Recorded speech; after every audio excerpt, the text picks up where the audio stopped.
You will get the most from any Systems to Win video when you launch it from its video homepage.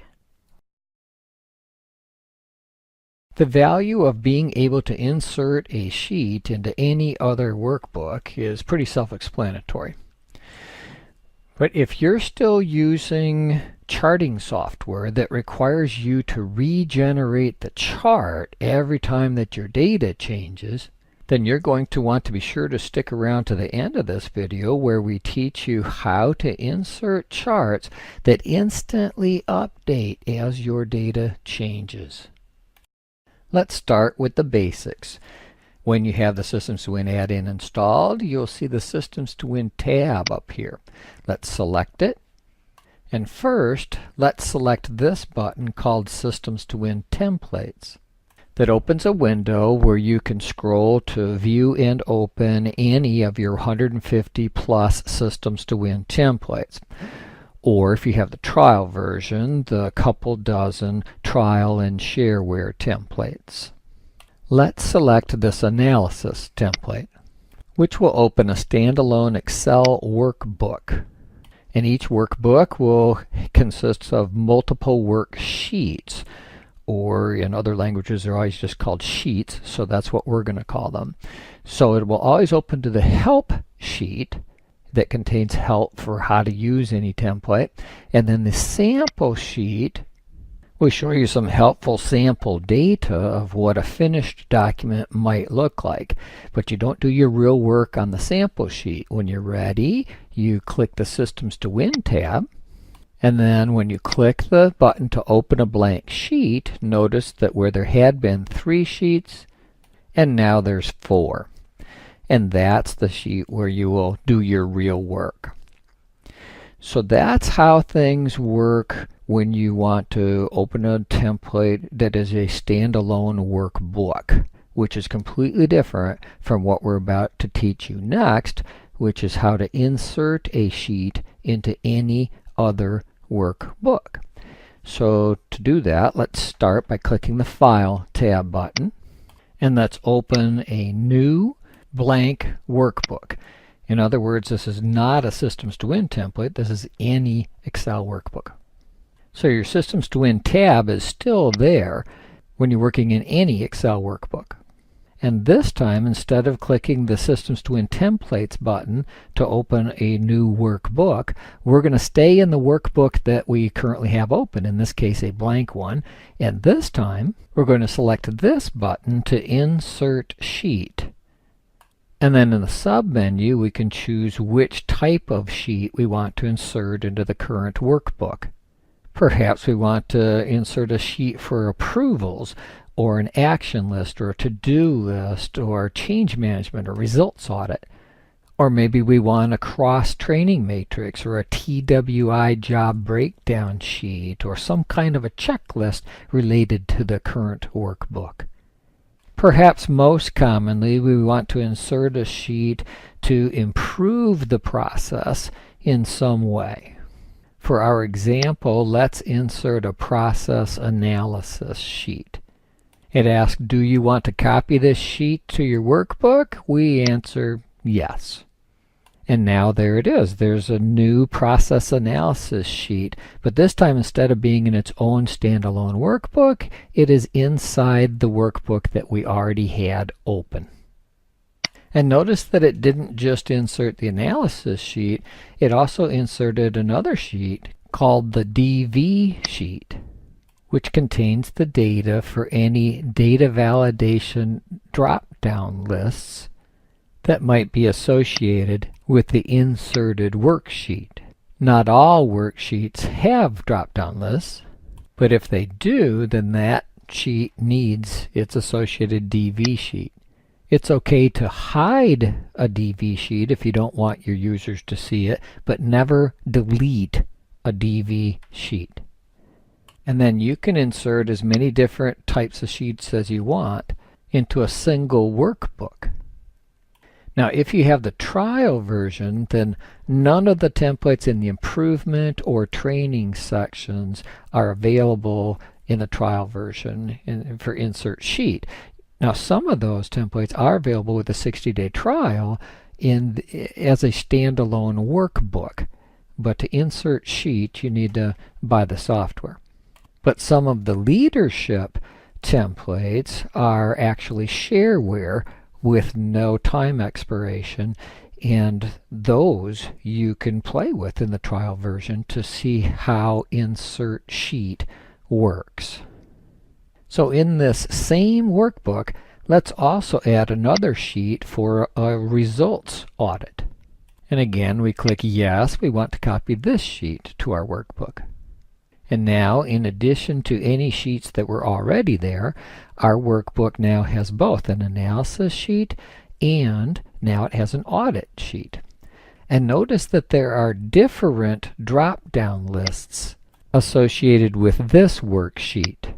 For example, this one has a drop-down list for who is responsible for each corrective action needed. But notice that there's only one DV sheet that is shared by all worksheets in the same workbook. So if we scroll over, we notice that that shared DV sheet now includes any new drop-down lists needed for any new worksheet. Try programming that in your spare time.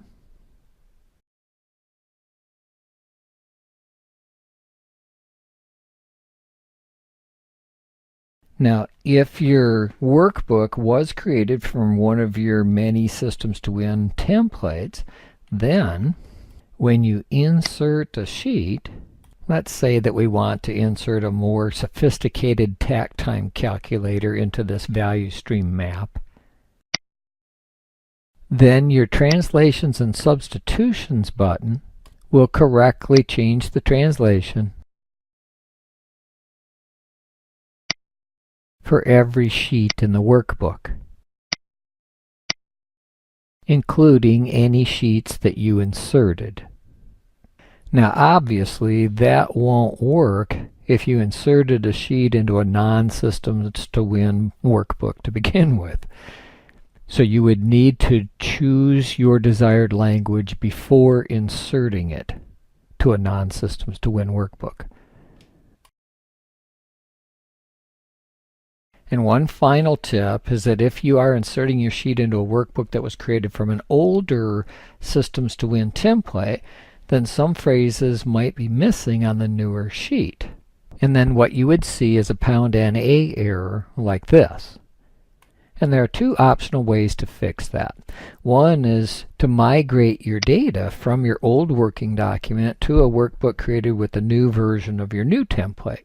And of course, we have tips for how to do that easily. Another option is to open a copy of that template workbook to go see what phrase is missing, and then just type in the correct text.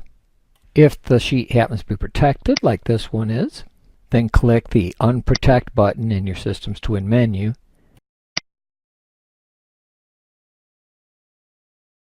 Then select that VLOOKUP formula in the formula bar, and just overwrite that formula with your words.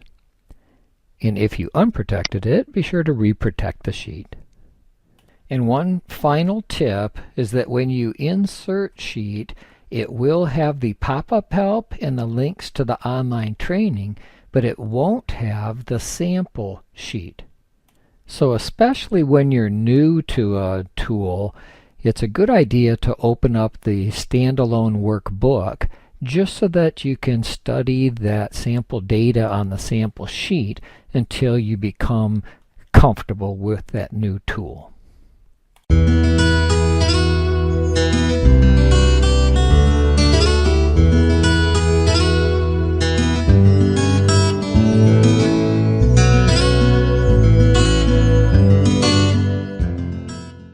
Now that you know how to insert a sheet, the next thing you might be interested to learn is how to link data between sheets in your workbook.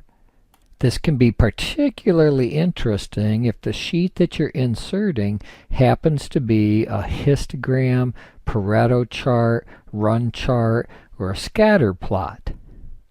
For this example, let's insert a Pareto chart into this Run Chart workbook.